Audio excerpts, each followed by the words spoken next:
పేదలు, దళితుల సమస్యలు తీర్చేందుకు ప్రకాశం జిల్లా కాంగ్రెస్ కమిటీ అధ్యక్షుడు, చీరాల ఎమ్మెల్యే ఆమంచి కృష్ణమోహన్ వినూత్న రీతిలో ముందుకు సాగుతున్నారు.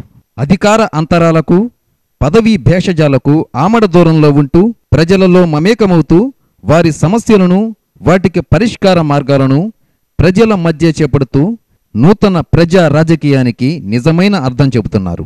ఇప్పటికే ప్రజల వద్దకు ఎమ్మెల్యే పేర వారానికి 3 రోజుల పాటు చీరాల మున్సిపల్ కార్యాలయం, వేటపాలెం మండల కార్యాలయం, చీరాల మండల కార్యాలయాలలో క్యాంపులు నిర్వహిస్తూ వందలాది మంది ప్రజలను నేరుగా కలుస్తూ వారి సమస్యలను అక్కడికక్కడే పరిష్కరిస్తున్న ఆమంచి తాజాగా మంగళవారం విజయనగర్ కాలనీ ప్రజలతో ప్రత్యేక సమావేశాన్ని ఏర్పాటు చేశారు.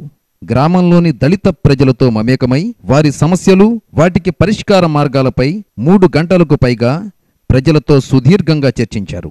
గ్రామంలోని నివేశన స్థలాలు లేని 250 మందికి పైగా పేదలకు అదే గ్రామంలో మిగులు భూమిని పంచేందుకు గ్రామస్తులతో కలిసి చర్యలు ప్రారంభించారు. గ్రామ మంచినీటి సమస్యను తీర్చేందుకు ప్రతి ఇంటికి ఉచితంగా మంచినీటి కనెక్షన్లు ఏర్పాటు చేయాలని ఆమంచి అధికారులకు ఆదేశాలిచ్చారు.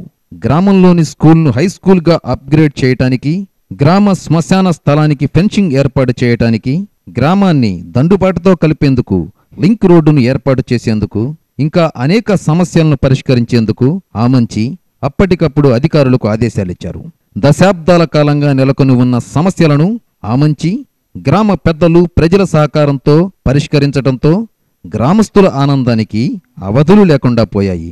ఏ అండ పలుకుబడి లేని సామాన్యులు, పేదలు వారి సమస్యల సాధన పట్ల ఆమంచి చూపుతున్న శ్రద్ధ, చిత్తశుద్ధి నిజంగా ప్రతి రాజకీయ నాయకుడికి మార్గదర్శకంగా మారాలి.